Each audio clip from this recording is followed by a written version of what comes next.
It's really important we don't tell anybody what happened tonight. Can we make that deal? Stevie? Yeah. Milo? Yeah. What about you, Ava?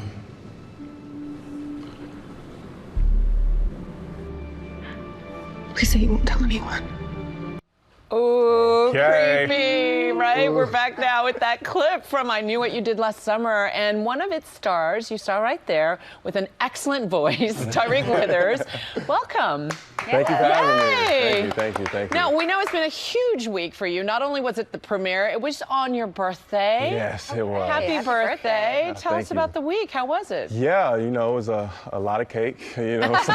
Sorry to my trainer, not sorry. But no, it was a beautiful full circle moment, you know, turning 27 on the premiere night.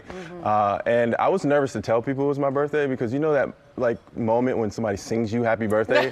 Like, how do I look? Like, just thanks. I went through that a lot that night, but it was a beautiful experience. We know that your mom was a huge fan of the original film, and you joke that you saw it in the womb. Yeah. So how does it feel to now actually be in that very film? Yeah, no, it's a surreal experience, you know, growing up. It was a big part of my childhood, and then having my mom sit next to me at the theater was a dream come true. And, you know, you just want to make them proud, but I think now my 7-year-old nephew was there in attendance as well, and I think it switched from making my mom proud to making my nephew proud. So I left the theater like, did you like me in it? So he loved it, and I was grateful to have the family there. And such an iconic franchise, too. I mean, I was a big fan of the original and then the sequel, and now all these years later, for you to be part of it, to be working with Freddie Prinze Jr., Jennifer Love Hewitt as well. Like, what is it like for you to be part of this franchise? Yeah, it definitely is a pinch me moment. And, you know, I'm still processing it because the original was such an iconic movie, and it shifted the culture of horror and the 90s swag, you know. And, you know, I still am trying to pinch myself, you know, even the movie is coming out. I can't believe it. And each day I'd finish filming, I'd get a call sheet the next day, you know, and I'm like, yes, I still have a job. So Keeping it humble. We're really happy you did. I remember reading the book originally. Wow. That's how deep I've gone in this story. But you all had a lot of fun creating the chemistry we see on screen. How did that work? Yeah, I would say creating the chemistry was a humbling experience for myself, you know, because there was a lot of competitions, and those competitions I wasn't necessarily the best at.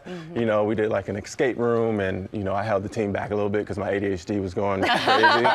Here's another idea. But I will say I did take the cake in being a Scream King when we all went to Olivia Rodrigo concert. Okay. Because I was the loudest screaming in that arena. That's amazing. But yeah, what do they say? They say if Olivia Rodrigo has 100 fans, I am one of them. If she has none, I am dead. So, That's amazing. Often the concerts, that's the loudest part, is people screaming around you. Well, Whit mentioned Freddie Prinze Jr., and I understand you were actually inspired by him. Yeah, no, Freddie is such an iconic actor, but I think his talent is only surpassed by how beautiful of a father he is, how hard he loves his kids and his wife, and he's such a family man, and I think that's something I aspire to be, is somebody who can have a career but also put family first. And it's just touching, it makes me emotional thinking about it, and you know, he's always talking about his son and daughter, so I love that. That's you can lovely. do both if you make those right choices. Absolutely. Let's talk about some of your other projects, because you've got a lot going on right now. You're teaming up with Marlon Wayans in Him, this psychological sports thriller. You're a football player. You played football yourself in college, right? What was the training like for this film? Well, I wouldn't say played. I was on the team.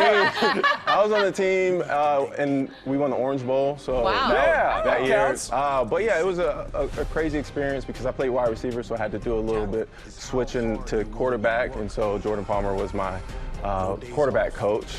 And I think the hardest part about training was, you know, coming to set and playing ball with Marlon's jokes. So staying on my toes a little bit. So that was like a good ab workout for me. So he's been on the show a few times. You got to keep up. Yeah, I know, right? It's a lot. Well, congratulations on everything, Tyriq. It's so great to have you. Thank you. Appreciate you coming in. And we love the coolest sweatpants. Yeah, absolutely. ever. Exactly.